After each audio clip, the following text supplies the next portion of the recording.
یسألونک، یسألون وہ پوچھتے ہیں، کاف زبر کا کے معنی آپ سے، عن الاہلہ، عن کے معنی ہے کسی کے بارے میں، اہلہ یہ چاند کی مختلف حالتوں کو کہتے ہیں۔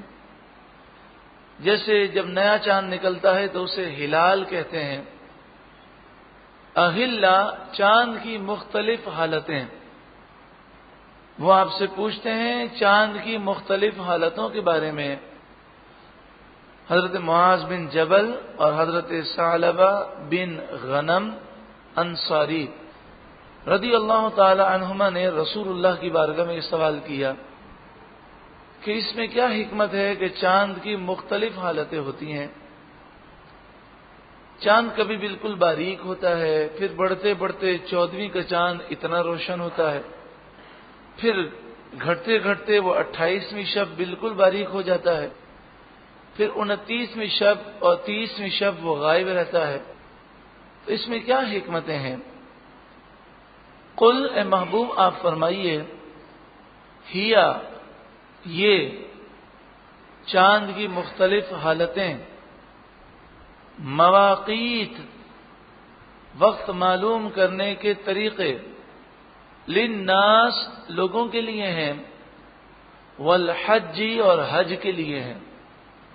یعنی چاند یہ آسمان کے صفحے پر ہمیشہ کھلا ہوا ایک ایسا کیلنڈر ہے کہ جس کو ہر عالم، جاہل، عام آدمی، خاص آدمی اسے پڑھ سکتا ہے۔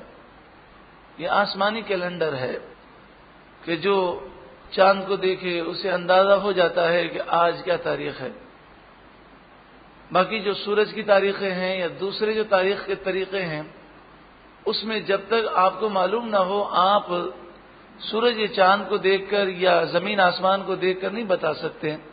یہ ایک قدرتی کیلنڈر ہے۔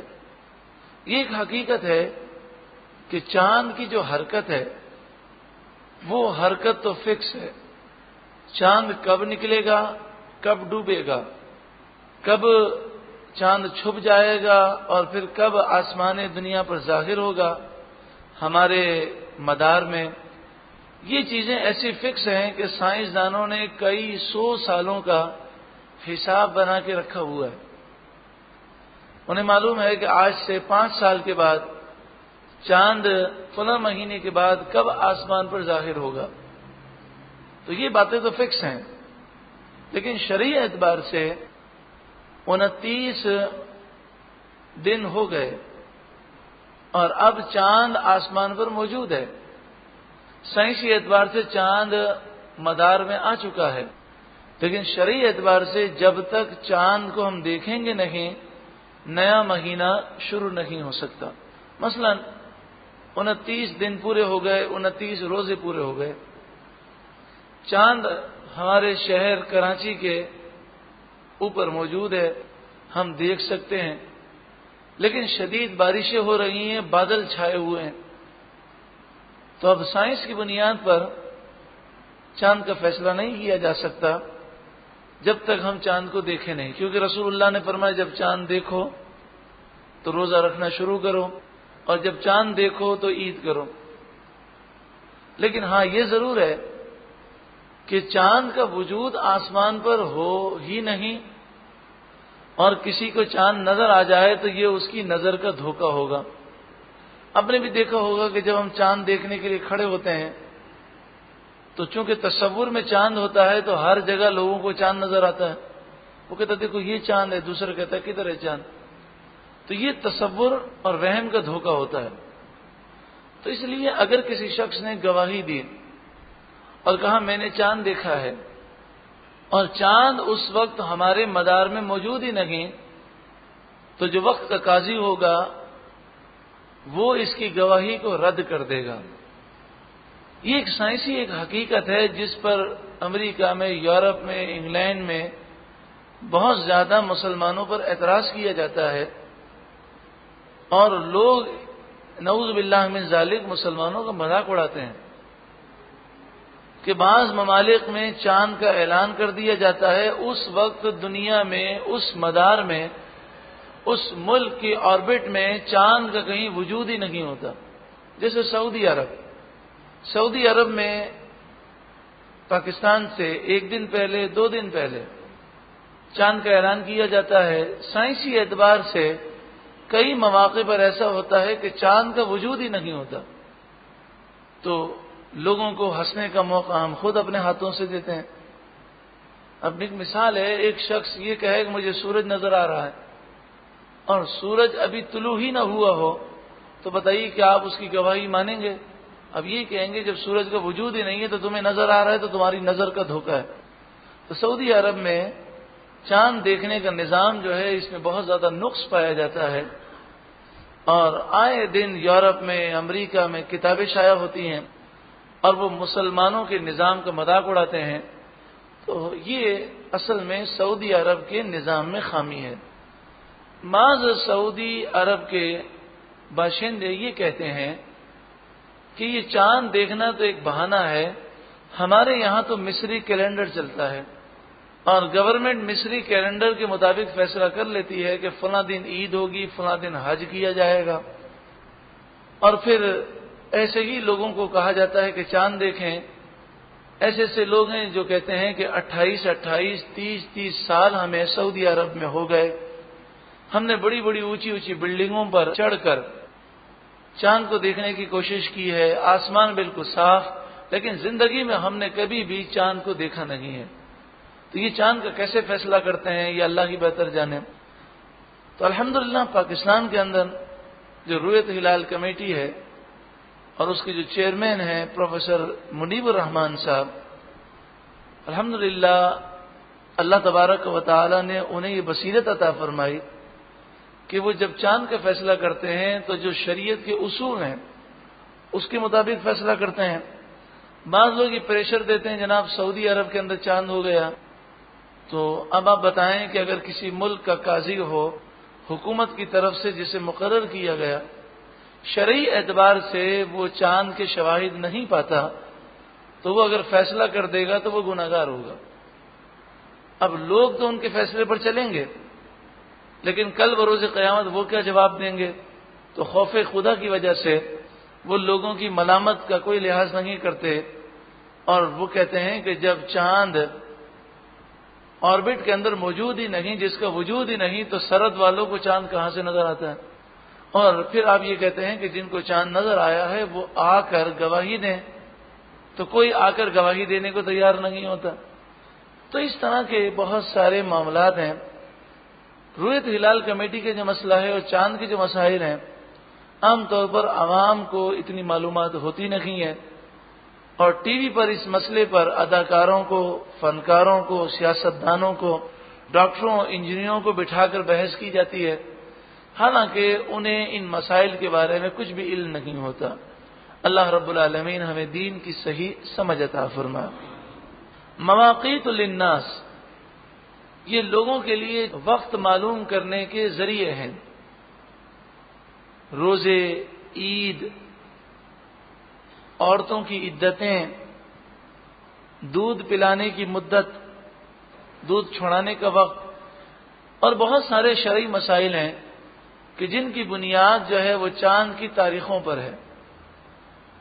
والحج، اور خصوصیت کے ساتھ حج کا ذکر کیا گیا کہ حج کا در و مدار جو ہے وہ چاند کی تاریخوں پر ہے. یہاں پر یہ ہم نے دیکھا ہے کہ سعودی عرب میں جو محتاط علماء ہیں وہ ان کے کہنے کے مطابق حج کے معاملات کو ادا کرنے میں احتیاط کرتے ہیں، روزوں میں احتیاط کرتے ہیں، وہ خود جا کر چاند دیکھتے ہیں. لیکن عوام کے لیے آسانی ہے. اگر حاکم وقت غلط اعلان کرے گا تو اس کا ذمہ دار وہ ہوگا. عوام جب حج کے لیے جاتی ہے تو وہ وہاں اسی تاریخوں میں حج کرتی ہے جس تاریخ کا وہ اعلان کرتے ہیں. ہمیں نہیں معلوم کہ انہوں نے صحیح اعلان کیا یا غلط اعلان کیا. اگر انہوں نے غلط اعلان کیا تو اس کے ذمہ دار وہ ہوں گے. اللہ رب العالمین حج کرنے والوں کے حج کو انشاءاللہ قبول فرمائے گا. وَلَيْسَ الْبِرُّ، اور نہیں کوئی نیکی، بِأَن تَأْتُوا الْبُيُوتَ مِن ظُهُورِهَا، کہ تم گھروں میں پیچھے سے داخل ہو. بیوت گھر کو کہتے ہیں، من ظہورہا گھروں کے پیچھے سے۔ زمانے جاہلیت میں ایسا ہوتا تھا کہ جب لوگ حج کے لیے جاتے تھے تو جب گھر سے باہر نکل جاتے تھے احرام باندھ کر، تو اب دوبارہ وہ گھر میں آنے کو بہت معیوب سمجھتے تھے۔ اگر کسی ضرورت کی وجہ سے انہیں آنا ہوتا تو وہ پیچھے سے دیوار سے چھلانگ لگا کر یا دیوار میں سوراخ کر کے اس میں سے داخل ہوتے۔ اسی طرح جب وہ حج کر کے واپس آتے تو دروازے سے داخل ہونا یہ برا سمجھتے اور پیچھے سے وہ چھلانگ لگا کے داخل ہوتے اور اسے نیکی سمجھتے۔ تو فرمایا یہ جہالت ہے، اس کا نیکی سے کوئی تعلق نہیں ہے۔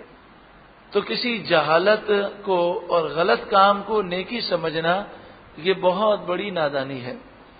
وَلَكِنَّ الْبِرَّ، ہاں لیکن نیکی ہے من اتقى، جو بچے، جو تقوی اختیار کرے۔ نیک وہ ہے جو رب کی فرمانبرداری کرے۔ فضول کاموں کو نیکی سمجھنا یہ تقوی کے خلاف ہے۔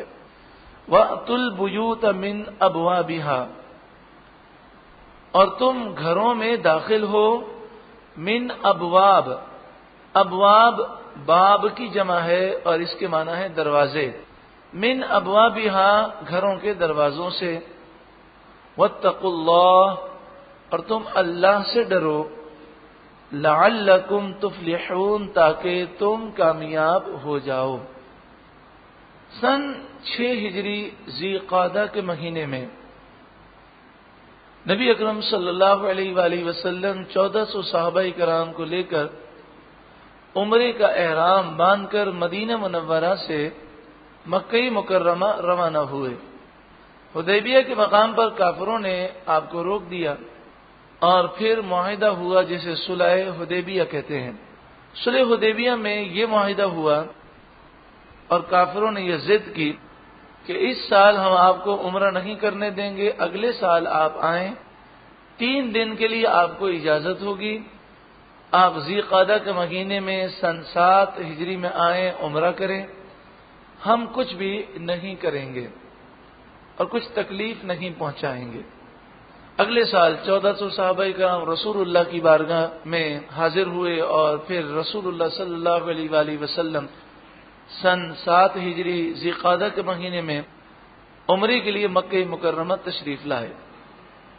یہ عمرہ قضا تھا، یعنی سن 6 ہجری میں جو آپ نے عمرہ کیا تھا اس عمرے کا احرام کھول دیا گیا عمرہ مکمل کرنے سے پہلے، تو لہذا آپ نے اگلے سال اس عمرے کی قضا فرمائی۔ اس موقع پر صحابہ کرام کے دل میں خیال آیا کہ 1 سال گزر گیا، کہیں ایسا تو نہیں کہ کافروں نے مکمل تیاری کی ہو اور جب ہم خانہ کعبہ کا طواف کر رہے ہوں تو یہ ہم پر حملہ کر دیں۔ ذی قعدہ کا مہینہ حرمت والا مہینہ کے حرمت والے 4 مہینے رجب، ذی قعدہ، ذی الحجہ، محرم، کہ جس میں اس وقت جہاد کرنا منع تھا۔ بعد میں حرمت والے مہینوں میں جہاد کرنے کی اجازت دے دی گئی، لیکن اس وقت اجازت نہ تھی، تو صحابہ پریشان ہوئے کہ ذی قعدہ کا مہینہ ہے، پھر ہم حالت احرام میں ہیں، اور تیسرا یہ کہ مکہ مکرمہ حرم کی سرزمین ہے، اور اگر ان کافروں نے ہمیں مارنا شروع کر دیا تو ہم کیا کریں گے؟ تو اس پر مسلمانوں کو اس بات کی اجازت دی گئی کہ اگر یہ تم سے لڑتے ہیں تو تم بھی ان سے لڑو اور اپنا دفاع کرو اور ان کا مقابلہ کرو۔ وقاتلوا، اور تم جہاد کرو، فی سبیل اللہ، اللہ کے راستے میں، الذین یقاتلونکم، ان سے جہاد کرو جو تم سے لڑتے ہیں۔ گو کہ یہ آیت کریمہ کا شان نزول تو یہی ہے، لیکن حکم عام ہے، جو کافر بھی تم سے لڑتا ہو، وہ تم سے لڑنے کی تیاری کر رہا ہو یا وہ تم سے لڑنے کا ارادہ رکھتا ہو، تو تم اس سے جہاد کرو۔ ابتدائی اسلام میں یہ حکم تھا کہ صرف دفاعی جہاد ہو سکتا ہے، یعنی اگر کوئی حملہ کرے تو تم اس حملے کا دفاع کرو بس۔ بعد میں مسلمانوں کو کافروں پر حملہ کرنے کی اجازت دے دی گئی، اور یہ ایک حقیقت ہے کہ تمام کے تمام کافر مسلمانوں کے دشمن ہیں۔ ہاں کسی مصلحت کی وجہ سے وہ حملہ نہ کریں تو یہ ان کی مصلحت ہے۔ جن کافروں سے ہم نے معاہدہ کیا ہے ان پر تو ہم حملہ نہیں کریں گے، لیکن جو کافر علل اعلان ہمارے دشمن ہیں اور وہ ہمارے خلاف اسلحہ جمع کر رہے ہیں، تو جب جب ہمیں موقع ملے گا ہم حملہ کر کے ان کی قوتوں کو توڑ دیں گے۔ ہم انتظار نہیں کریں گے کہ وہ اچھی طرح ہمارے خلاف اسلحہ جمع کر لیں، فوج اچھی طرح سرحد پر جمع کر لیں اور ہم مذاکرات میں لگے رہیں، اور پھر جب وہ مکمل تیاری ہو جائے تو پھر وہ ہم پر حملہ کر دیں۔ اتنا ہم انتظار نہیں کریں گے۔ جیسے شمالی کوریا کا واقعہ اکثر ہم عرض کرتے ہیں، شمالی کوریا کے برابر میں جنوبی کوریا ہے تو یہ کافر ملک، لیکن جنوبی کوریا میں امریکہ نے اپنے فوجی بڑھانے شروع کیے اور وہ شمالی کوریا کو دھمکیاں دے رہا تھا۔ لوگ مذاکرات کی باتیں کر رہے تھے، شمالی کوریا نے یہ بیان دیا کہ امریکہ مذاکرات کا دھوکہ دے کر جنوبی کوریا میں فوج کو وہ جمع نہ کرے، ہم امریکہ کو تیاری کا موقع نہیں دیں گے۔ اب اگر ایک بھی جہاز فوجی جنوبی کوریا میں اترا تو امریکہ کی جنوبی کوریا میں جتنی فوج ہے ہم اسے ہلاک کر دیں گے۔ اب وہاں پر امریکہ کی صرف 10,000 فوج تھی اور وہ شمالی کوریا کی 10 لاکھ فوج کا مقابلہ نہیں کر سکتی تھی، تو امریکہ اب پریشان ہو گیا اور مذاکرات میں وہ مجبور ہوا۔ دوسری طرف معاملہ یہ تھا کہ امریکہ عراق میں حملہ کرنا چاہتا تھا اور وہ کویت کے اندر بیٹھ کر اور سعودی عرب کی بارڈر پہ بیٹھ کر، سعودی عرب کا جو سمندر ہے وہاں پر وہ اسلحہ جمع کر رہا تھا۔ 3 مہینے تک مذاکرات ہوتے رہے اور وہ اسلحے پہ اسلحہ جمع کر رہا ہے۔ 3 مہینے کے اندر سارے ہوائی جہاز، سارے فوجی، ساری تیاری مکمل ہو گئی، تو امریکہ نے پھر کسی کی بات نہ مانی اور عراق پر حملہ کر دی۔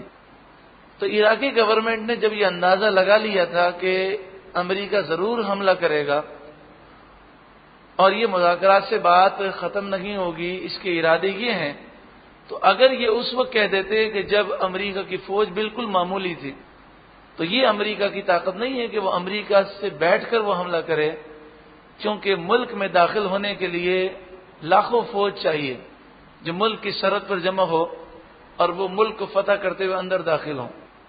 تو نبی اکرم صلی اللہ علیہ وآلہ وسلم نے اور قرآن پاک نے ہمیں یہ درس دیا کہ اے مسلمانوں، جو کافر تم سے لڑتا ہو یا لڑنے کا ارادہ رکھتا ہو اور وہ اسلحہ جمع کر رہا ہو تو تم اس کی فوجی قوت کو تہس نہس کر دو، برباد کر دو، تاکہ یہ حملہ کرنے کی جرت ہی نہ کرے۔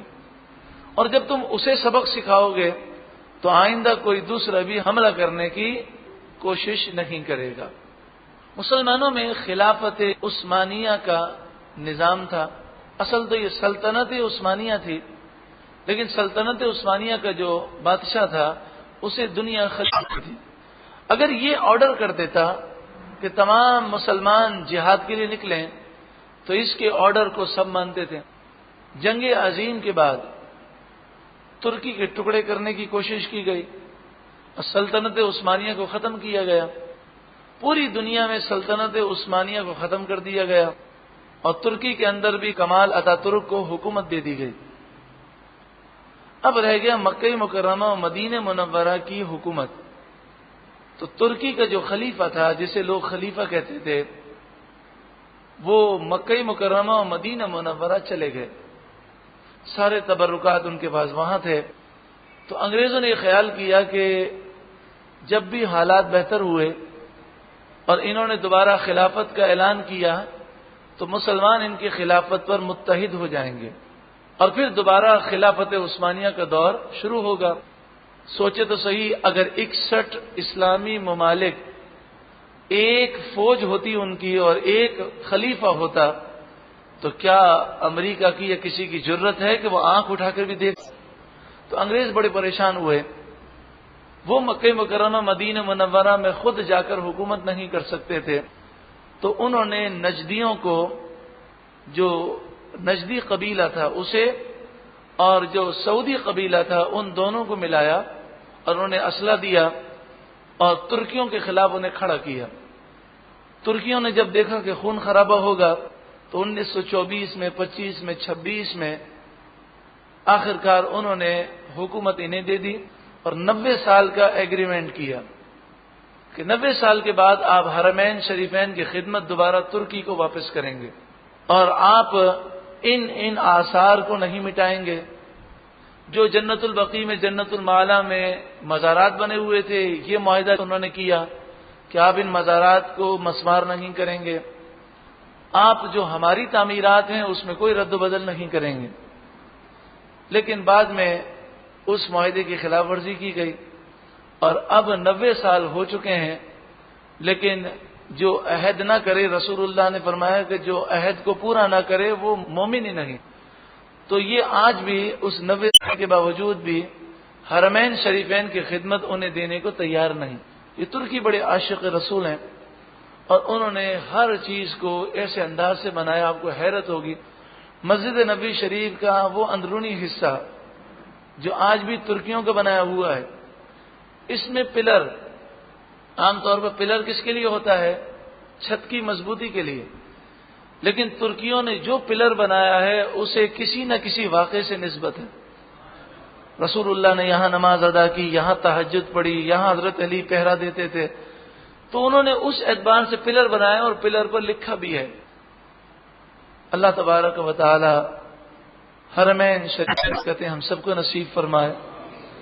تو بات یہ ہو رہی تھی کہ آج 61 ممالک ہیں، لیکن یہ جو سلطنت عثمانیہ کا خاتمہ ہوا اور انگریزوں نے حرمین شریفین میں جو خدمت تھی وہ ان سے چھین لی، اس کا نقصان یہ ہوا کہ پھر مسلمان کبھی بھی خلافت پر جمع نہ ہو سکے.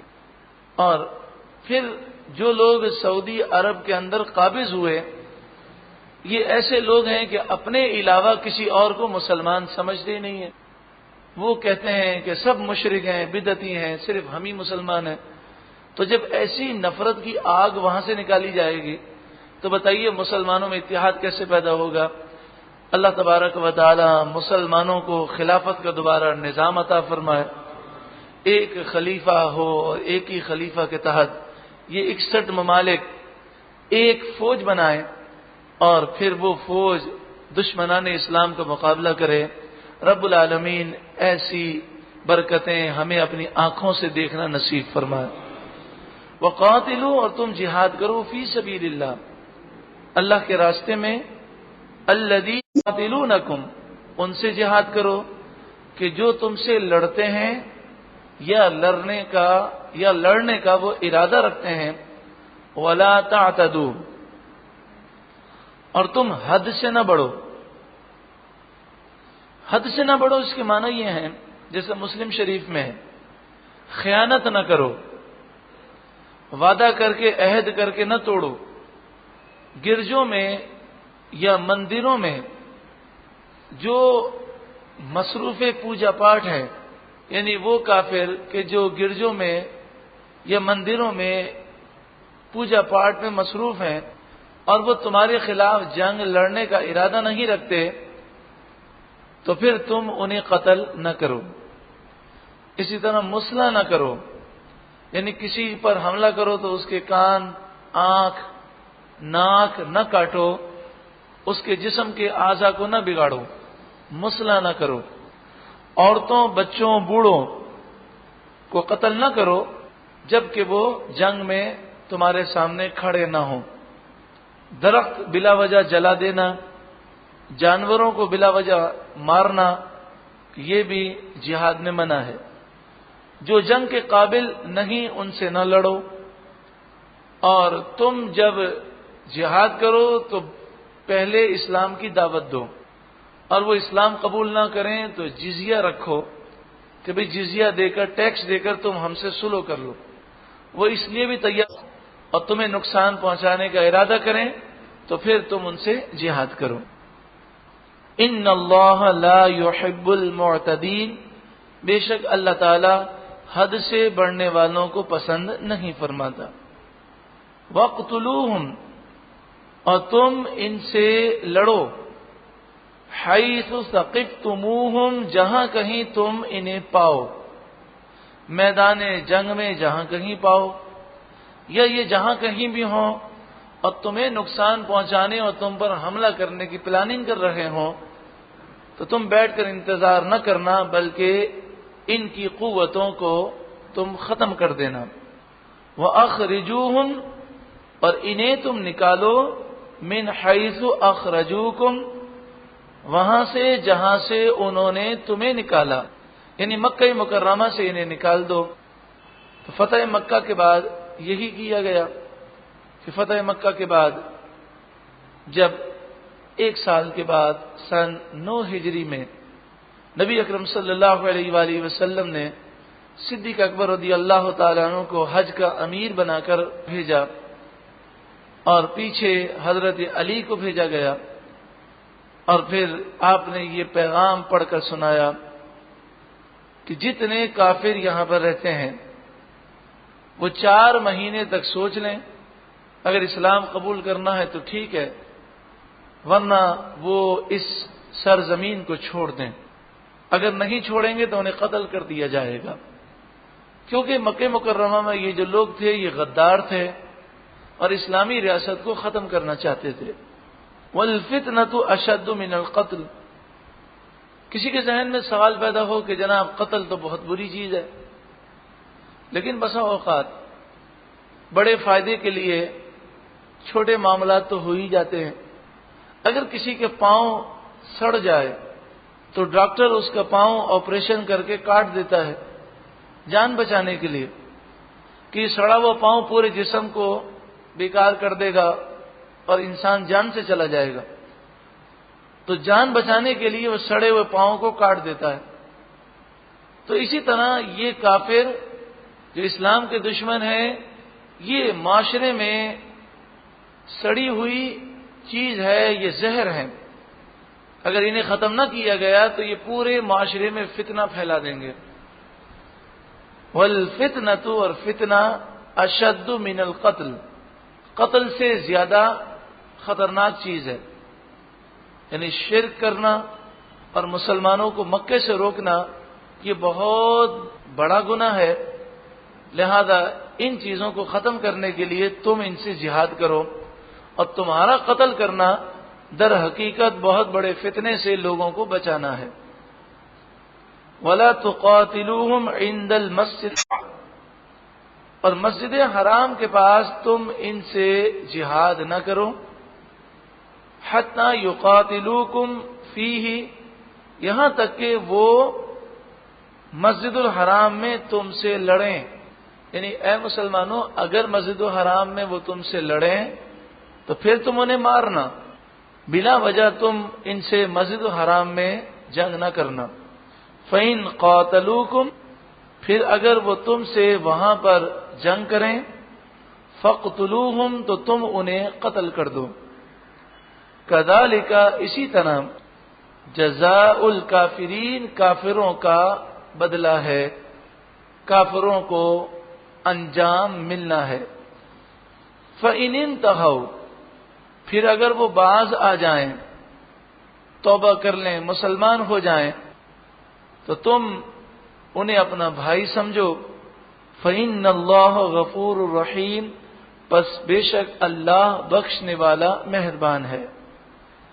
کب تک تمہیں جہاد کرنا ہے؟ وَقَاتِلُوهُمْ، اور تم ان سے جہاد کرو، حَتَّى لَا تَكُونَ فِتْنَةٌ، یہاں تک کہ فتنہ نہ رہے۔ فتنے سے مراد ہے کفر کا زور، یہ مراد نہیں ہے کہ تمام کافروں کو ختم کر دو، بلکہ مراد یہ ہے کہ کافروں کا زور جب تک موجود ہے تم ان کا زور ختم کرنے کے لیے جہاد کرتے رہو۔ وَيَكُونَ الدِّينُ لِلَّهِ، اور دین اللہ کے لیے ہو جائے، یعنی دین اسلام کو غلبہ حاصل ہو جائے، دین اسلام کے خلاف کوئی سازش نہ کر سکے اور اس کو پھیلنے سے کوئی روک نہ سکے۔ فَإِنِ انْتَهَوْا، پھر اگر وہ باز آ جائیں، فَلَا عُدْوَانَ، تو پھر نہیں کوئی زیادتی، یعنی اگر یہ توبہ کر لیں تو تم ان پر حملہ نہ کرنا، إِلَّا عَلَى الظَّالِمِينَ، مگر ظالموں پر، یعنی کوئی مومن ہو، مسلمان ہو، مگر ہو ظالم، قاتل ہو، چور ہو، ڈاکو ہو، زانی ہو، تو پھر جو سزائیں مقرر کی گئیں وہ سزائیں اسلامی حکومت انہیں بھی دے گی۔ جیسے چور کا ہاتھ کاٹ دیا جائے گا، ڈاکو کو قتل کر کے سولی پہ چڑھایا جائے گا، زانی ہوگا اور وہ غیر شادی شدہ ہے تو 100 کوڑے مارے جائیں گے، شادی شدہ ہے تو اسے پتھر مار مار کے ہلاک کر دیا جائے گا۔ جو قاتل ہے اور مقتول کے ورثہ مطالبہ کریں تو مقتول کی وجہ سے قاتل کو قتل کر دیا جائے گا۔ فلا عدوانہ سے کیا مراد ہے کہ اگر یہ ایمان لے آتے ہیں تو اب تم ان پر کوئی زیادتی نہ کرنا، اور الا علی الظالمین سے مراد یہ ہے کہ اگر مسلمان ہونے کے بعد بھی کوئی اگر ظلم کرے، یعنی قتل کرے، ڈاکہ ڈالے، چوری کرے، تو جو اس کی سزا ہے وہ اسے دی جائے گی۔ الشہر الحرام، حرمت والے مہینے، بالشہر الحرام، حرمت والے مہینوں کے بدلے ہیں، والحرمات قصاص، اور حرمتوں کا آپس میں بدلہ ہے، یعنی ادب کے بدلے ادب ہے۔ مراد یہ ہے کہ مسلمانوں، اگر یہ کافر حرمت والے مہینوں کا احترام نہ کریں، مسجد الحرام کا احترام نہ کریں اور تم پر حملہ کر دیں تو تم انہیں جواب ضرور دینا اور اپنی جان کا دفاع ضرور کرنا۔ سن 6 ہجری میں انہوں نے احرام کی حالت میں مسلمانوں کو عمرہ کرنے سے روکا، تو یہ انہوں نے بے ادبی کی، حرمت والے مہینے کی بھی اور حرم شریف کی بھی۔ اب تم سن 7 ہجری میں عمرہ کرنے کے لیے آئے ہو، تو اگر یہ تمہیں اب روکیں یا اب یہ حملہ کریں تم پر تو تم انہیں جواب دینا۔ فمن اعتدى علیکم، پس جو اعتدا زیادتی کرے، علیکم تم پر، فاعتدوا علیہ، تو تم اس پر زیادتی کرو، یعنی بدلہ لو، بمثل ما اعتدى علیکم، اس کی مثل جو اس نے تم پر زیادتی کی، یعنی جیسا اس نے ظلم کیا اتنا تم بدلہ لے سکتے ہو۔ واتقوا اللہ، اور اللہ سے ڈرو، واعلموا، اور خوب جان لو، ان اللہ مع المتقین، بے شک اللہ متقیوں کے ساتھ ہے، یعنی تقوی اختیار کرو اور وعدے کی پاسداری کرو۔ پھر تمہیں یہ خیال پیدا ہو کہ کہیں پیچھے سے کافر حملہ نہ کر دیں تو تم اپنے وعدے کو نہ توڑو، تم تقوی اختیار کرو، اگر وہ حملہ کریں گے تو تم متقی ہو، اللہ تمہاری مدد فرمائے گا۔ وَأَنفِقُوا فِي سَبِيلِ اللَّهِ، اور تم اللہ کی راہ میں خرچ کرو، اسلامی مملکت کو مضبوط کرو، مسلمانوں کو مضبوط کرو، جہاد کی تیاری کرو، جہاد کے لیے پیسہ خرچ کرو، اسلامی ملک کے لیے اسلحہ جمع کرو۔ اسلامی ملک کی فوج مضبوط ہونی چاہیے، اس کا نظام ایسا مضبوط ہو کہ کوئی کافر مسلمانوں پر حملہ کرنے کی جرت ہی نہ کرے، چاہے پیٹ پر پتھر باندھنا پڑے۔ اگر آج تمام اسلامی ممالک اس پر توجہ دیتے اور وہ سائنسی ترقی کے ساتھ ساتھ وہ معاشی ترقی بھی کرتے اور وہ اسلحہ جو حفاظت کے لیے ضروری ہے آج ہر اسلامی ملک کے پاس ہوتا، مثلا وہ ایٹمی ہتھیار رکھتے، ایٹمی میزائل رکھتے، تو نہ عراق پر حملہ ہوتا، نہ افغانستان پر حملہ ہوتا، اور نہ ہی کسی اور ملک کو دھمکیاں دی جاتی۔ وَأَنفِقُوا فِي سَبِيلِ اللَّهِ، تم اللہ کی راہ میں مال خرچ کرو، اور اگر تم نے ایسی تیاری نہ کی اور اپنے ملک کی حفاظت کے لیے اسلامی قوم کی حفاظت کے لیے، مسلمانوں کی حفاظت کے لیے مال خرچ نہ کیا تو کافر تم پر حملہ کر دیں گے اور تم ہلاک ہو جاؤ گے، تو تم اپنے ہاتھوں ہلاکت میں نہ پڑو۔ وَلَا تُلْقُوا بِأَيْدِيكُمْ إِلَى التَّهْلُكَةِ، اور تم اپنے ہاتھوں ہلاکت میں نہ پڑو۔ بعض لوگوں نے اس آیت کریمہ کے مفہوم کو سمجھا نہیں، اور حقیقت یہ ہے کہ رسول اللہ کے فیض کے بغیر قرآن سمجھ میں نہیں آتا، اور صحابہ کرام علیہم رضوان نے رسول اللہ سے فیض لیا، تو بعد والوں کو صحابہ کرام کے فیض کے بغیر قرآن سمجھ میں نہیں آتا۔ جیسا کہ ترمذی شریف میں ہے، حضرت اسلم ابو عمران سے روایت ہے، آپ فرماتے ہیں کہ ہم لشکر لے کر روانہ ہوئے روم پر حملہ کرنے کے لیے، قسطنطنیہ پر حملہ کرنے کے لیے، تو رومیوں کے ایک بہت بڑے لشکر نے ہم پر حملہ کر دیا۔ مسلمانوں کی فوج نے جواب دیا، انہوں نے بھی جوابی حملہ کیا۔ ایک مسلمان سپاہی وہ ہتھیار لے کر، وہ تلوار لے کر جہاد کے لیے آگے بڑھا، اور وہ بہت بڑے لشکر کے اندر گھس گیا، اور اس اکیلے نے اتنے بڑے لشکر پر حملہ کر دیا۔ تو بعض لوگ چلا کر کہنے لگے اس نے اپنے آپ کو ہلاک کیا، اور وہ یہ آیت پڑھنے لگے وَلَا تُلْقُوا بِأَيْدِيكُمْ إِلَى التَّهْلُكَةِ، کہ تم اپنے ہاتھوں ہلاکت میں نہ پڑو۔ تو وہ کہنے لگے کہ انہوں نے اپنے ہاتھوں ہلاکت میں اپنے آپ کو ڈالا ہے۔ حضرت ابو ایوب انصاری رضی اللہ تعالیٰ عنہ صحابی رسول موجود تھے، آپ نے فرمایا تم اس آیت کا مطلب سمجھے نہیں ہو، تم نے غلط مطلب سمجھا ہے۔ دیکھیں وہ جو سمجھنے والے تھے وہ سارے عربی جانتے تھے اور صحابہ کرام کے دور میں تھے، پھر بھی قرآن کو وہ صحابہ کرام کی مدد کے بغیر سمجھ نہیں سکتے۔ تو یہ حضور کے نور کے بغیر قرآن سمجھ میں نہیں آتا۔ صرف کوئی کہے جناب ترجمہ پڑھ لوں اور مجھے ترجمہ آ جائے تو قرآن سمجھ میں آ جائے گا، تو یہ اس کی غلط فہمی ہے۔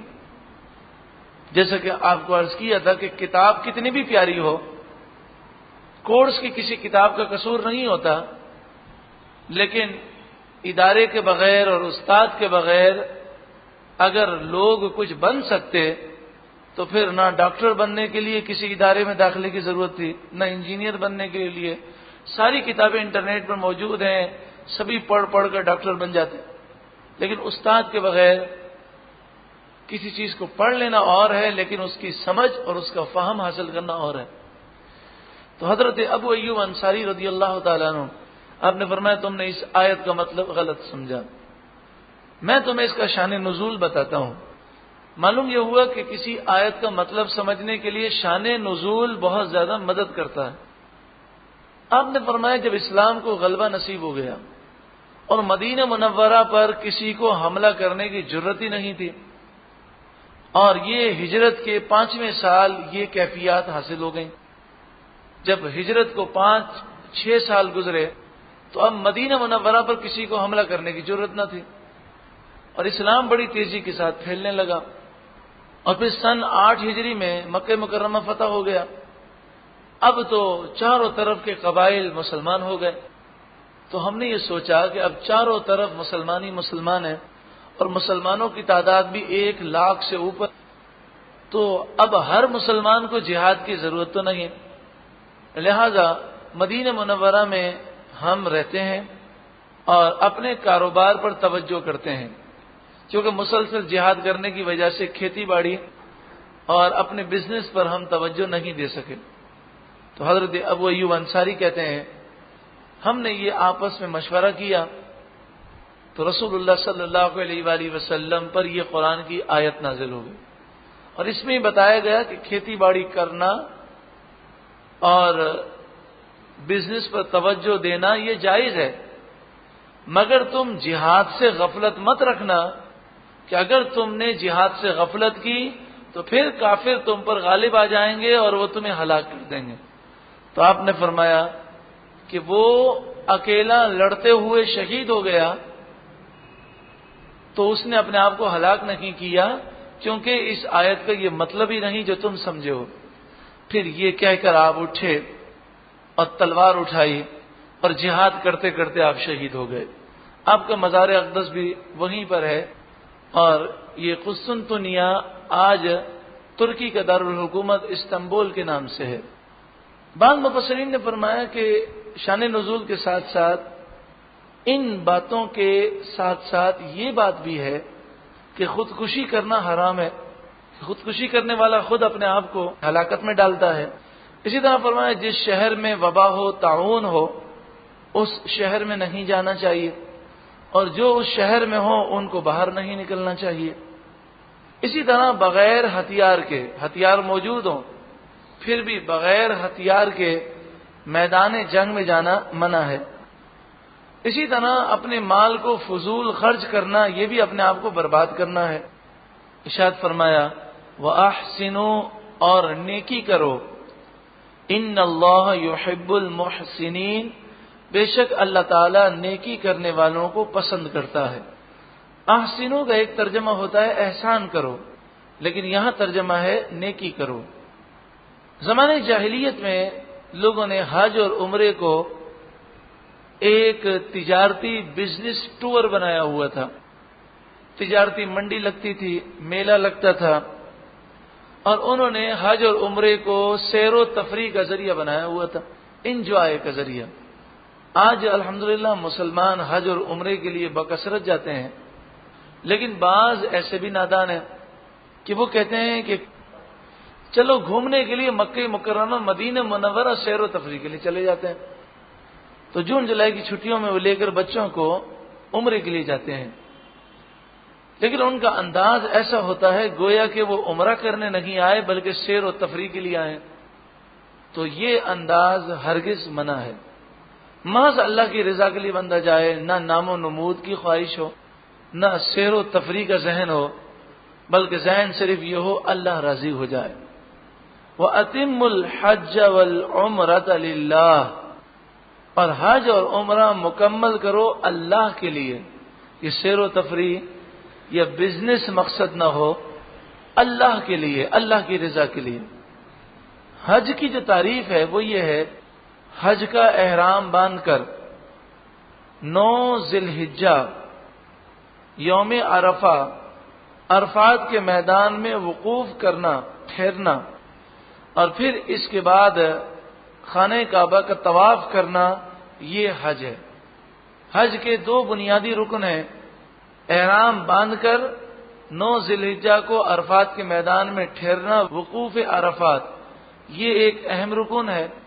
اور دوسرا اس کے بعد جو طواف کیا جاتا ہے جسے طواف زیارت کہتے ہیں، طواف فرض کہتے ہیں، تو یہ طواف کرنا یہ ضروری ہے.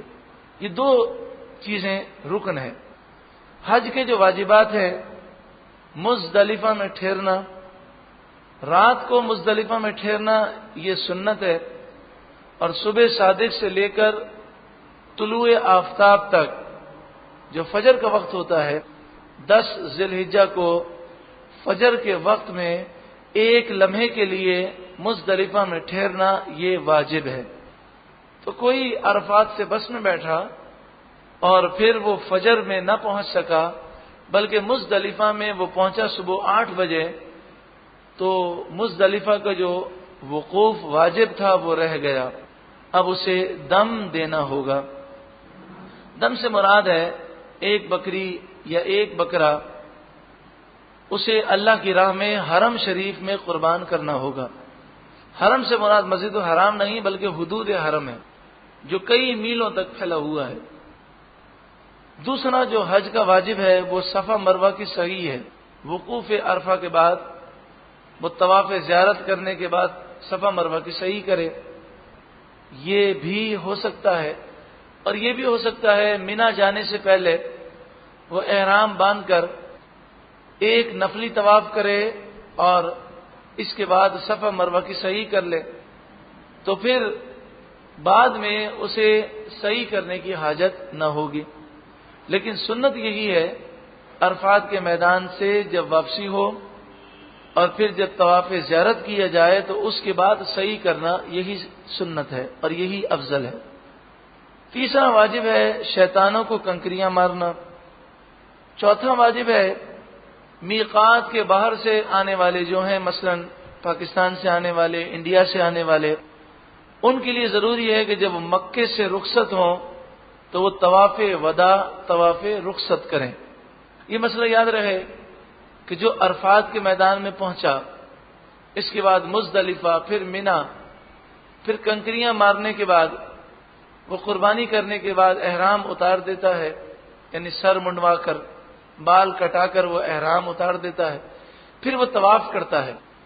تو وقوف عرفہ کے بعد جو پہلا طواف ہے وہ طواف زیارت ہے، چاہے وہ نیت کرے یا نہ کرے، اور اس کے بعد جو دوسرا طواف ہے وہ طواف وداع ہے، چاہے وہ نیت کرے یا نہ کرے۔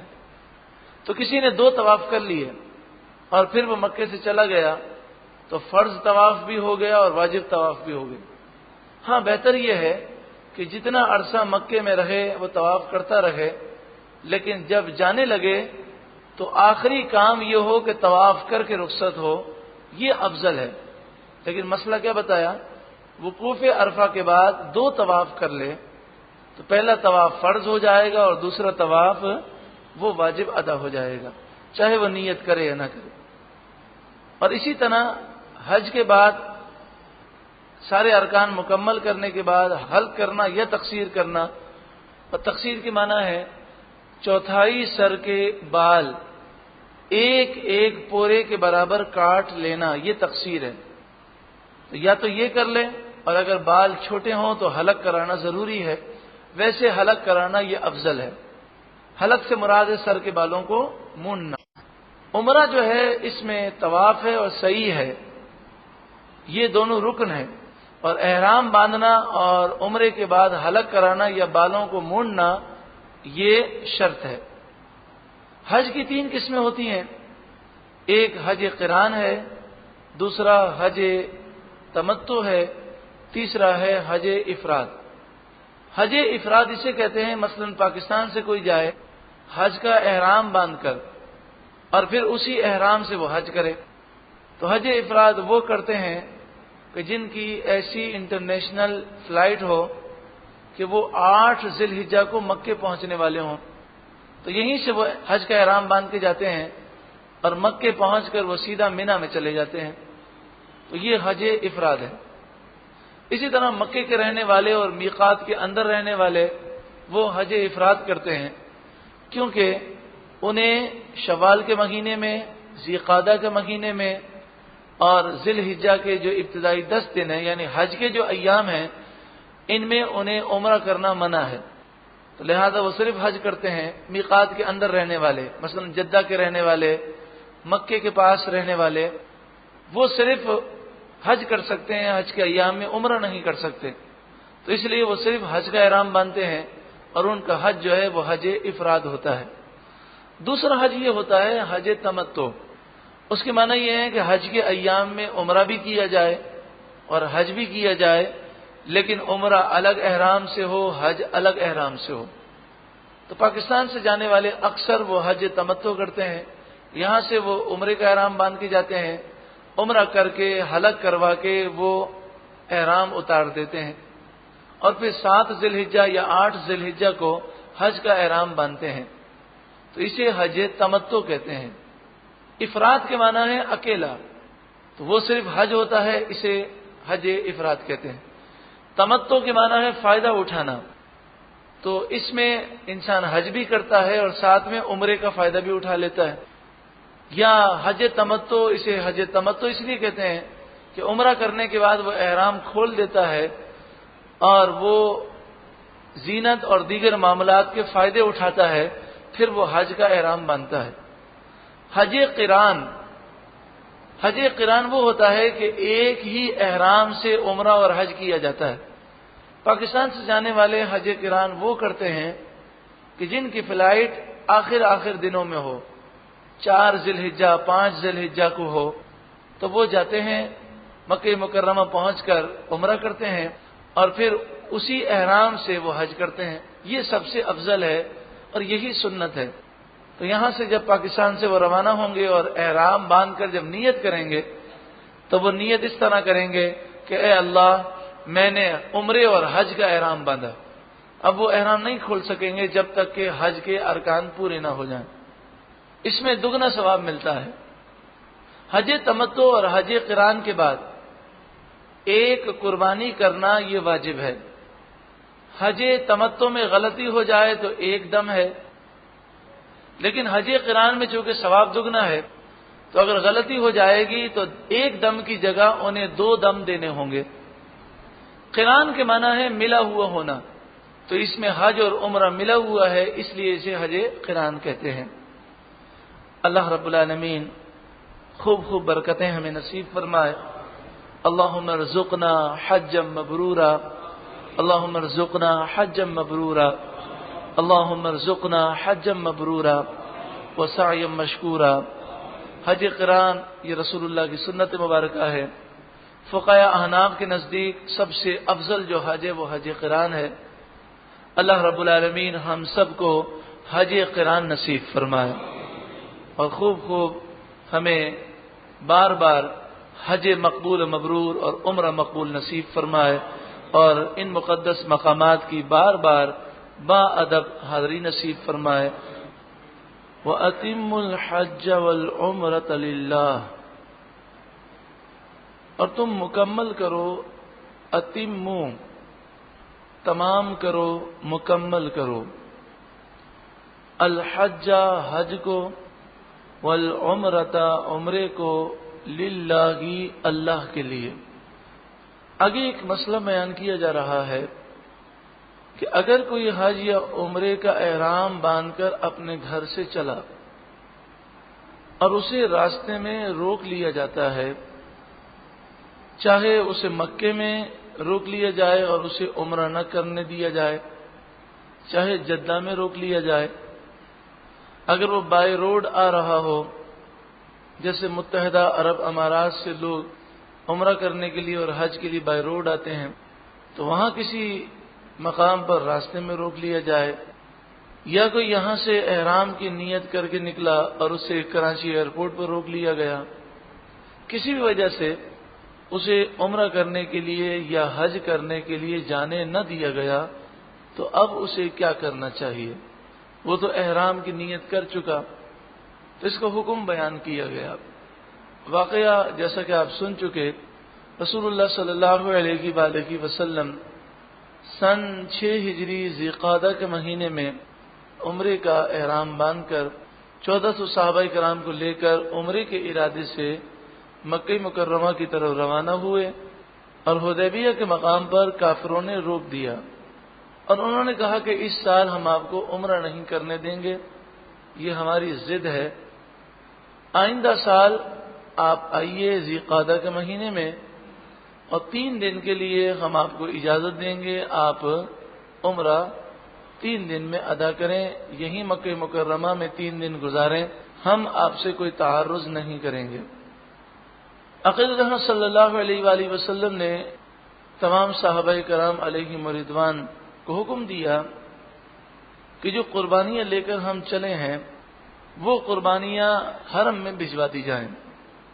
بعض محققین کے نزدیک حدیبیہ کا ایک مقام حرم سے باہر ہے اور حدیبیہ کا ایک حصہ حرم کے اندر ہے، تو آپ صلی اللہ علیہ وآلہ وسلم نے وہاں پر قربانیاں ذبح فرمائیں، اور بعض محققین کے نزدیک اس روایت کو انہوں نے مستند تسلیم کیا کہ حدیبیہ کے مقام سے آگے یہ جانور لے جائے گئے اور وہاں پر ان جانوروں کی قربانی کی گئی۔ ان تمام روایتوں سے فقہاء احناف نے یہ ثابت کیا کہ یہ قربانیاں اسی جگہ پر نہیں ہو سکتی بلکہ انہیں حرم میں بھیجنا ضروری ہے۔ جب وہ قربانیاں حرم میں پہنچ کر ذبح ہو گئیں تو پیارے آقا صلی اللہ علیہ وآلہ وسلم نے فرمایا اب تم اپنا احرام کھول دو، یعنی سر منڈوا لو، بال کاٹ لو اور احرام کھول لو، ہم آئندہ سال اس عمرے کی قضا کریں گے۔ صحابہ کرام علیہم رضوان رو پڑے اور وہ کہنے لگے یا رسول اللہ صلی اللہ علیہ وآلہ وسلم ہم تو عمرے کے ارادے سے نکلے تھے، اب ہم نے عمرہ نہیں کیا اور بغیر عمرہ کیے ہمیں احرام اتارنا بہت زیادہ بھاری پڑ رہا ہے، رسول اللہ صلی اللہ علیہ وآلہ وسلم نے جب یہ دیکھا کہ صحابہ کرام علیہم رضوان بڑے غمگین ہیں اور وہ احرام کھولنے کے لیے تیار، یعنی رسول اللہ صلی اللہ علیہ وآلہ وسلم کے حکم پر تو تیار ہیں، لیکن غم کی ایسی کیفیات ہیں کہ ان کی ہمتیں نہیں ہو رہی، تو نبی اکرم صلی اللہ علیہ وآلہ وسلم کے چہرے انور پر جو پریشانی کے آثار تھے وہ دیکھ کر ام المومنین حضرت ام سلمہ رضی اللہ تعالی عنہا نے پوچھا کہ معاملہ کیا ہے، تو آپ صلی اللہ علیہ وآلہ وسلم نے انہیں یہ معاملہ بتایا، تو ام سلمہ رضی اللہ تعالی عنہا نے اس طرح عرض کی کہ یا رسول اللہ صلی اللہ علیہ وآلہ وسلم، خیمے کے اندر حلق نہ فرمائیں، بلکہ تمام صحابہ کرام کے سامنے آپ اپنے بالوں کا حلق فرمائیں اور آپ تمام صحابہ کرام کے سامنے عمرے سے فارغ ہو جائیں، آپ احرام کھول دیں۔ جب یہ آپ کو دیکھیں گے تو پھر یہ غمگین انشاءاللہ نہیں ہوں گے اور یہ احرام کھول دیں گے۔ رسول اللہ صلی اللہ علیہ وآلہ وسلم بہت خوش ہوئے اور آپ صلی اللہ علیہ وآلہ وسلم نے صحابہ کرام کے سامنے اپنے بال مبارک منڈوائے، حلق فرمایا۔ جب صحابہ کرام نے رسول اللہ کو یہ کرتے ہوئے دیکھا تو فوراً وہ بھی اپنے بالوں کو منڈوانے لگے۔ اس طرح حدیبیہ کے مقام پر یہ معاملہ تو ہو گیا، لیکن قیامت تک آنے والے مسلمانوں کے لیے قرآن نے رہنمائی فرمائی اور فرمایا فَإِن، پھر اگر احصرتم، تمہیں روک دیا جائے۔ آپ نے سنا ہوگا محاصرہ، محصور، اگر کسی جگہ پر مسلمان محصور ہوں اور چاروں طرف سے انہیں گھیر لیا جائے تو انہیں محصور کہتے ہیں، چاروں طرف سے محاصرہ کر لیا جائے تو محاصرہ کہتے ہیں۔ احصرتم، تمہیں روک دیا جائے، تم محصور ہو جاؤ، یعنی تم عمرے کے یا حج کے احرام کو باندھ کر نکلے، اب تمہیں عمرہ کرنے سے یا حج کرنے سے روک دیا جائے۔ فَمَسْتَيْسَرَ مِنَ الْهَدْيِ، تو جو میسر ہو قربانی، جو میسر ہو، جس کی طاقت ہو قربانی کی، وہ قربانی تم حرم شریف بھیج دو۔ مثلا اس زمانے میں لوگ عمرے کے لیے یا حج کے لیے روانہ ہوتے تو وہ ہدیون یعنی قربانی کو ساتھ لے کر چلتے تھے، اور اس زمانے میں لوگ قربانی کے جانور سے کوئی تعارض نہیں کرتے تھے، تو اگر کسی نے تمہیں روک دیا تو تم رک جاؤ اور یہ قربانیاں حرم میں بھیج دو، اور جب یہ حرم میں پہنچ کر ذبح ہو جائیں تو پھر تم احرام سے فارغ ہو۔ اونٹ ہو، گائے ہو، بکری ہو، جو بھی جانور ساتھ ہے اسے حرم میں بھیج دیا جائے۔ لیکن اگر کوئی شخص جانور ساتھ لے کر آیا نہ ہو یا جانور ساتھ لے کر وہ پیدل چلا ہو حج کے لیے، عمرے کے لیے، اور راستے میں روک دیا جائے اور جانور بھی روک دیے جائیں تو وہ کیا کرے؟ یا ہمارے اس دور میں ہم تو یہاں سے فلائٹ سے جاتے ہیں تو جانور ساتھ لے جانے کا تو سوال ہی پیدا نہیں ہوتا، اور کسی کو جدہ ایئرپورٹ پر کسی شک کی بنا پر یا کاغذات میں کوئی خرابی کی بنا پر روک دیا گیا اور اسے وہاں سے واپس کیا گیا تو وہ کیا کرے؟ تو اس کا طریقہ یہ ہے کہ وہ قربانی کی قیمت بھیج دے، اور آج کے زمانے میں تو یہ کوئی مشکل کام نہیں ہے، بہت آسان ہے۔ تو یہاں سے رقم بھیج دی جائے اور وہاں کوئی بھی نمائندہ، مثلا مختلف اس وقت کاروان ہیں اور مختلف کاروانوں کے نمائندے اکثر وہ مکے میں ہوتے ہیں، تو یہاں کسی کاروان کو پیسے دے دیے اور اس نے یہ پیسے وہاں بھجوا دیے یا وہاں کہہ دیا، اور حرم میں ایک بکرا اس کی طرف سے ذبح کر دیا گیا، اسے اطلاع دے دی گئی، تو پھر اس کے بعد وہ اپنے سروں کو منڈوا دے اور احرام سے فارغ ہو جائے۔ وَلَا تَحْلِقُوا رُؤُوسَكُمْ، اور تم اپنے سروں کو نہ منڈواؤ، تم اپنے سروں کو نہ منڈواؤ۔ وَلَا تَحْلِقُوا، حلق نہ کرواؤ، رُؤُوسَكُمْ، اپنے سروں کا، حَتَّى يَبْلُغَ الْهَدْيُ مَحِلَّهُ، یہاں تک کہ ہدی یعنی قربانی، یبلغ مانے پہنچ جائے، محلہ اپنی جگہ میں، یعنی حرم میں قربانی پہنچ جائے، اور وہ ذبح ہو جائے اس وقت تک تم اپنے سروں کو نہ منڈواؤ۔ یہ شرعی مسئلہ بیان کر دیا گیا۔ پھر اب اسے عمرے کی یا حج کی قضا کرنی ہوگی۔ عمرے کا احرام باندھا اور اس طرح اس نے احرام کھول دیا تو پھر وہ عمرے کی قضا کرے گا۔ حج کا احرام باندھا اور اس طرح کھول دیا تو ایک حج اور ایک عمرے کی وہ قضا کرے گا، اور حج قران کا احرام باندھا اور اس طرح کھولنا پڑا تو ایک حج اور 2 عمرے کی وہ قضا کرے گا، یعنی 2 عمرے قضا کی نیت سے ادا کرے گا اور ایک حج۔ پھر سماعت کریں، عمرے کا احرام باندھا اور کھول دیا تو اسے صرف عمرہ قضا کرنا ہوگا۔ حج کا احرام باندھا اور اس طرح کھول دیا تو حج کی بھی قضا کرنی ہے اور ایک عمرے کی قضا کرنی ہے۔ اور حج قران یعنی ایک ایسا احرام باندھا کہ جس میں اس نے نیت کی ہے کہ میں اسی احرام سے عمرہ بھی کروں گا اور حج بھی کروں گا، اور وہ احرام کھولنا پڑ گیا اس طریقے کے مطابق، تو اب اسے ایک حج کی قضا کرنی ہے اور 2 عمرے قضا ادا کرنے ہیں۔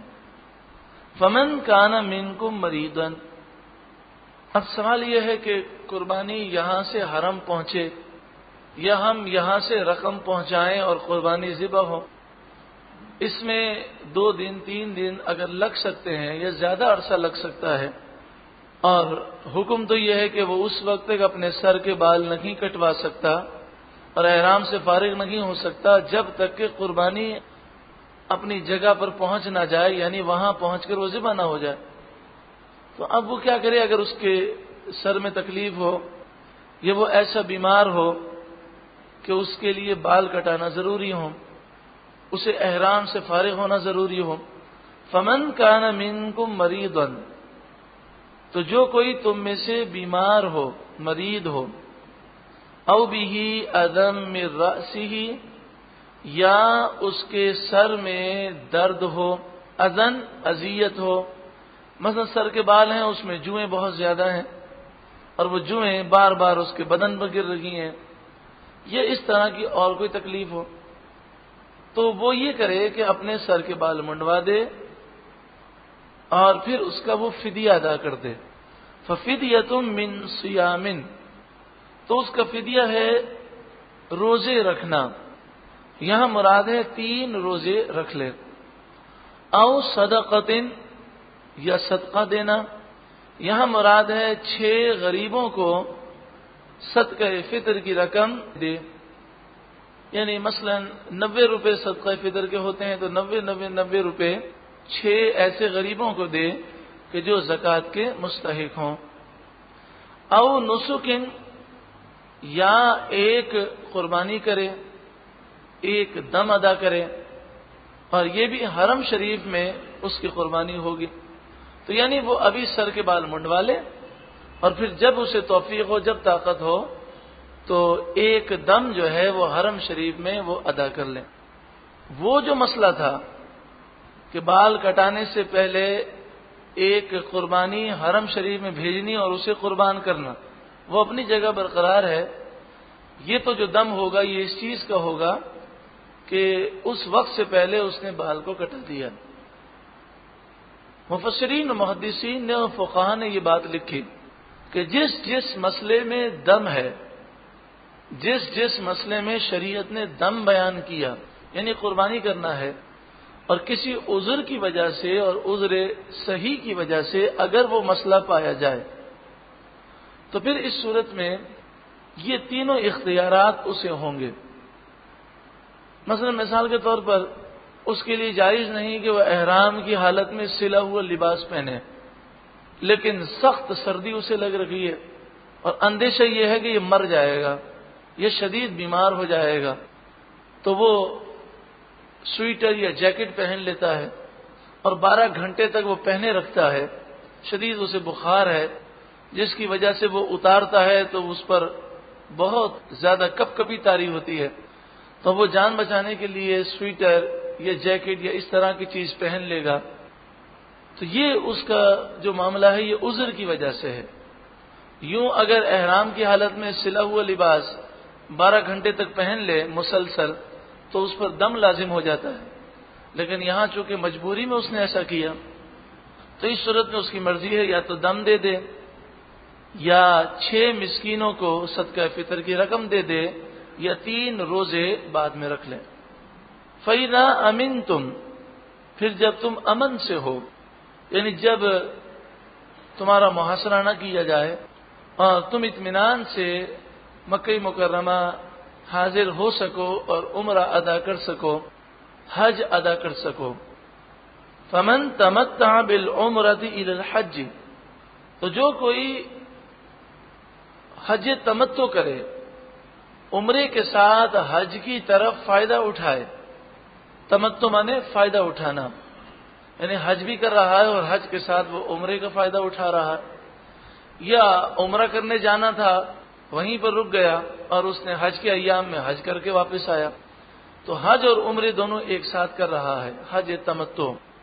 فَمَسْتَيْسَرَ مِنَ الْهَدْيِ، تو جیسی قربانی میسر ہو وہ قربانی کرے، یعنی ایک بکرا کر لے حج تمتع کرنے والا، یہ ایک بکری کر لے، ایک دمبا کر لے، ایک بھیڑ کر لے، ایک مینڈا کر لے، یا گائے اونٹ میں 7واں حصہ ملا لے۔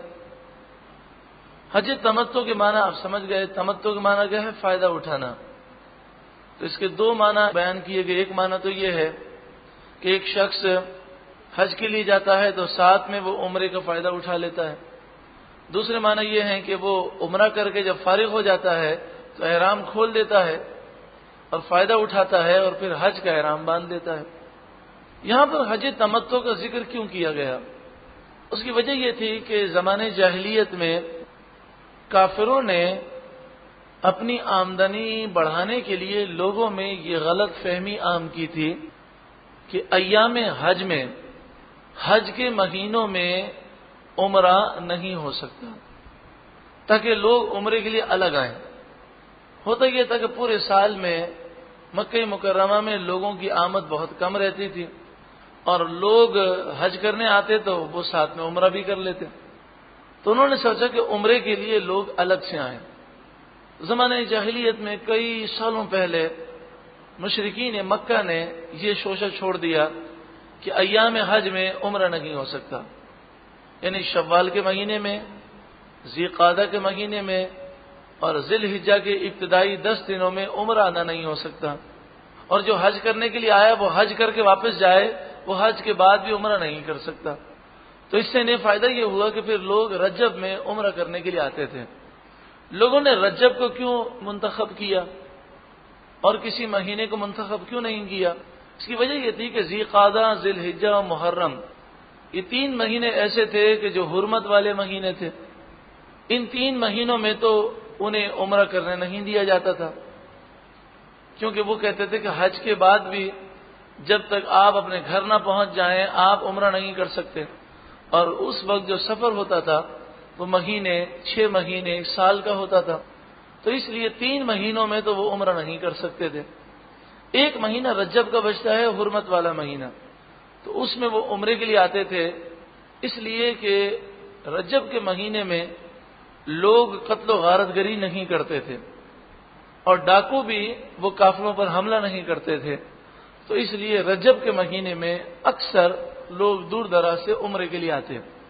تو اس طرح اہل مکہ کے لیے آمدنی کے 2 ذرائع ہو گئے، ایک حج کا موقع اور ایک عمرے کا موقع۔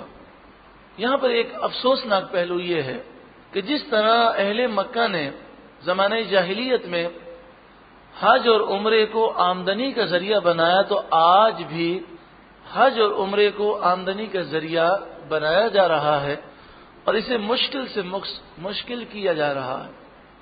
اور ان کا یہ کہنا ہے، باقاعدہ وہ یہ کہتے ہیں کہ جناب ہم تو بزنس کر رہے ہیں۔ اب اگر کوئی غریب یہ کہے کہ اگر آپ اتنا مہنگا کرتے جا رہے ہیں اور اتنی معلموں کی فیسیں بڑھاتے جا رہے ہیں، اتنے معاملات بڑھاتے جا رہے ہیں، تو غریب آدمی مکہ مکرمہ کا دیدار کیسے کرے؟ تو وہ کہتے ہیں کہ غریب آدمی گھر پہ بیٹھا رہے، اللہ سے دعا کرے، اللہ اس کو ثواب دے دے گا، یہ تو ہمارا بزنس ہے، یہ ہم کمانے کے لیے کر رہے ہیں۔ اور وہ کس کس طرح کماتے ہیں اور کیسے کیسے معاملات ہوتے ہیں، صرف اس سے اندازہ کر لیں کہ گورنمنٹ نے یہ باقاعدہ اناؤنسمنٹ کی ہے کہ کہ پہلے ہماری آمدنی کا ذریعہ پیٹرول تھا، لیکن اب پیٹرول پر جب سے امریکہ نے قبضہ کیا، پیٹرول ہماری آمدنی کا ذریعہ نہیں، تو سب سے پہلا آمدنی کا ذریعہ وہ حج اور عمرہ ہے۔ اللہ تعالیٰ اس قوم کی اصلاح فرمائے کہ جس میں عبادتوں کو کمانے کا ذریعہ بنا لیا جائے۔ فرمایا کہ یہ دو باتیں تھیں کہ لوگ حج کے لیے الگ ایام میں آتے، مخصوص ایام میں، اور عمرے کے لیے ان سے کہا جاتا سال میں کسی اور مہینے آؤ، تو وہ اکثر جو ہے رجب میں آتے۔ جب نبی اکرم صلی اللہ علیہ وآلہ وسلم ذی قعدہ کے مہینے میں عمرے کا احرام باندھ کے روانہ ہوئے تو کافروں نے یہی اعتراض کیا کہ ذی قعدہ یہ تو حج کا مہینہ ہے اور اس میں عمرہ نہیں ہو سکتا، اور آپ جو ہیں غلط کہہ رہے ہیں کہ میں عمرہ کرنے کے لیے آیا ہوں، ہمیں تو لگتا ہے آپ حملہ کرنے کے لیے آئے ہیں۔ تو انہیں یہی سمجھایا گا کہ یہ زمانے جاہلیت سے مسئلہ غلط مشہور کیا گیا، ایسا کوئی مسئلہ نہیں۔ تو اب جب یہ معاملہ ہو گیا تو اب مسلمانوں کو یہ تاکید کی جا رہی ہے کہ حج تمتع کرنے میں کوئی حرج نہیں، یعنی تم ذی قعدہ کے مہینے میں، ذی الحجہ کے مہینے میں الگ سے عمرہ بھی کر سکتے ہو، اور عمرے کے ساتھ تم حج کا فائدہ بھی اٹھا سکتے ہو، اور چاہو تو حج کے ساتھ عمرے کا فائدہ اٹھا لو، لیکن تمہیں ایک قربانی دینی ہوگی، یعنی ایک بکری تمہیں اس کے بعد حرم شریف میں ذبح کرنی ہوگی۔ بکری سمجھانے کے لیے ہے، لیکن آپ کو بتا دیا بکری ہو، بکرا ہو، مینڈا ہو، دمبا ہو، بھیڑ ہو، یا گائے ذبح ہو رہی ہو تو اس میں 7واں حصہ ملا لے، یا اونٹ کی قربانی ہو رہی ہو تو اس میں وہ 7واں حصہ ملا لے، اس طرح وہ اس قربانی کو ادا کر سکتا ہے۔ یہ وہ قربانی نہیں جو ہم یہاں قربانی بقرعید کے دنوں میں کرتے ہیں، یہ شکرانے کی قربانی ہے جو حج تمتع کے شکرانے میں کی جاتی ہے۔ فمن لم یجد فصیام، فوراً یہ سوال پیدا ہوتا ہے، ایک شخص حج کے لیے گیا اور اس کے پاس یہ قربانی ادا کرنے کے لیے پیسے نہیں ہیں، یہ پیسے تھے وہ چوری ہو گئے یا وہ پیسے کم پڑ گئے، تو وہ اب کیسے قربانی کرے؟ فرمایا فمن لم یجد فصیام 3 ایام فی الحج، تو جو کوئی قربانی کی طاقت نہ پائے، فمن لم یجد جو نہ پائے، فصیام 3 ایام تو 3 دن کے روزے رکھنا ہے، فی الحج ایام حج میں، یعنی حج کا احرام باندھ کر وہ 3 دن روزے رکھے۔ حج کا احرام چاہے وہ شوال کے مہینے میں باندھ لے، چاہے وہ ذی قعدہ کے مہینے میں باندھ لے، چاہے وہ ذی الحجہ کی 1 تاریخ کو باندھ لے، حج کا احرام باندھ کر پھر اسے 3 روزے رکھنے ہیں، اور یہ روزے 10 ذی الحجہ سے پہلے ختم کرنے ہیں۔ 10 ذی الحجہ کو وہ روزہ نہیں رکھ سکتا، اس کے معنی یہ ہوئے ہیں کہ وہ 9 ذی الحجہ کو آخری روزہ رکھ لے یا اس سے پہلے رکھ لے۔ بہتر یہ ہے کہ 6 ذی الحجہ کو حج کا احرام باندھ لے، اگر اس نے حج کا احرام نہ باندھا ہو تو وہ 6 ذی الحجہ کو حج کا احرام باندھ لے، اور پھر 7 ذی الحجہ کو روزہ رکھے، 8 کو رکھے اور 9 کو رکھے، اس طرح اس کے 3 روزے بھی ہو جائیں گے، اور اس پر احرام جو ہے زیادہ پہلے سے پہننے کی حاجت بھی نہیں ہوگی۔ 6 ذی الحجہ کو احرام باندھ لے حج کا، اور پھر 7، 8 اور 9 ذی الحجہ کو 3 روزے رکھ لے۔ ایسا شخص کہ جو حج تمتع کے بعد قربانی کرنے کی طاقت نہ رکھتا ہو۔ وَسَبْعَةٍ إِذَا رَجَعْتُمْ، اور 7 روزے رکھے اذا رجعتم جب تم پلٹ جاؤ، یعنی جب حج کر لو تو وقوف عرفہ کے بعد اور جو حرمت والے دن ہیں وہ گزر جائیں، یعنی 13 ذی الحجہ گزر جائے، اس کے بعد تم چاہو تو مکے میں رکھ لو، چاہو تو مدینے میں رکھ لو، چاہو تو واپس آ کر رکھ لو۔ وَسَبْعَةٍ إِذَا رَجَعْتُمْ سے یہی مراد ہے، یعنی حج کے بعد 13 ذی الحجہ کے بعد 7 روزے رکھنے ہیں، چاہے تو وہ مکے ہی میں رکھ لے اگر وہیں قیام ہے، وہاں سے مدینے چلا گیا تو وہاں رکھ لے، اور اگر گھر آ گیا تو گھر پہ رکھ لے۔ اسے زندگی میں یہ 7 روزے پورے کرنے ہیں، تو اس طرح یہ 10 روزے ہو گئے۔ تِلْکَ عَشَرَةٌ کاملہ، یہ پورے 10 ہوئے، کاملہ مانے پورے۔ حج تمتع کون کر سکتا ہے؟ یہ ایک بات ہے کہ جو میقات کے اندر رہنے والے ہیں، جیسے ہم یہاں سے جاتے ہیں تو جدہ سے تقریباً آدھے گھنٹے پہلے پلین میں اعلان ہوتا ہے کہ اب ہم میقات سے گزرنے والے ہیں، تو یلملم جو ہماری میقات ہے وہ جدہ سے پہلے آتی ہے، تو اس کا مطلب یہ ہوا کہ جدہ جو ہے وہ میقات کے اندر ہے۔ تو یلملم سے لے کر مکہ مکرمہ تک جتنے شہر ہیں، جتنے علاقے ہیں، سب وہ میقات کے اندر ہیں، تو وہاں کے رہنے والے وہ میقاتی ہوئے۔ ان کے لیے مسئلہ یہ ہے کہ یہ حج کے ایام میں، شوال میں، ذی قعدہ میں اور ذی الحجہ کے ابتدائی 10 دن یہ حج کے ایام ہیں، ان ایام میں وہ عمرہ ادا نہیں کر سکتے۔ جب وہ عمرہ ادا نہیں کر سکتے تو حج تمتع اور حج قران بھی نہیں کر سکتے، کہ حج تمتع میں بھی عمرہ ہوتا ہے اور حج قران میں بھی عمرہ ہوتا ہے۔ تو ایام حج میں وہاں کے رہنے والے، اور ایام حج کیا ہیں؟ شوال، ذی قعدہ اور ذی الحجہ کے ابتدائی 10 دن، تو میقات کے اندر رہنے والے عمرہ نہیں کر سکتے۔ اس سے معلوم ہوا کہ جدہ والے شوال میں، ذی قعدہ کے مہینے میں یا ذی الحجہ کے مہینے میں عمرہ وہ ادا نہیں کر سکتے۔ تو جب وہ عمرہ ادا نہیں کر سکتے تو حج تمتع اور حج قران بھی منع ہے ان ایام میں، کہ حج تمتع نام ہی اس چیز کا ہے کہ ایام حج میں عمرہ بھی ہو اور حج بھی ہو، اور حج قران بھی اس چیز کا نام ہے کہ ایام حج میں عمرہ بھی ہو اور حج بھی ہو، تو یہ دونوں چیزیں منع ہیں۔ تو جو میقاتی ہوں گے وہ صرف اور صرف حج افراد کر سکتے ہیں، یعنی حج کا احرام باندھ کر وہ منا جائیں، عرفات جائیں اور حج کریں صرف۔ ہاں، میقات کے رہنے والے ایام حج میں طواف کر سکتے ہیں، نفلی طواف۔ ذالک لمن لم یکن اہلہ حاضر المسجد الحرام، یہ اس کے لیے ہے کہ جس کے گھر والے مسجد الحرام کے رہنے والے نہ ہوں۔ یہاں مسجد الحرام کے رہنے والوں سے مراد یہ ہے، مسجد الحرام میں تو کسی کا گھر نہیں ہوتا، تو اس سے مراد ہے مسجد الحرام کے ارد گرد، اور مسجد الحرام کے ارد گرد سے مراد احناف کے نزدیک پورا میقات ہے، یعنی میقات کے اندر رہنے والے وہ حج تمتع وہ نہیں کر سکتے۔ اسی طرح حج قران کا مسئلہ ہے۔ واتقوا اللہ، اور اللہ سے ڈرو، واعلموا، اور خوب جان لو، ان اللہ شدید العقاب، بے شک اللہ تعالی شدید عذاب دینے والا ہے۔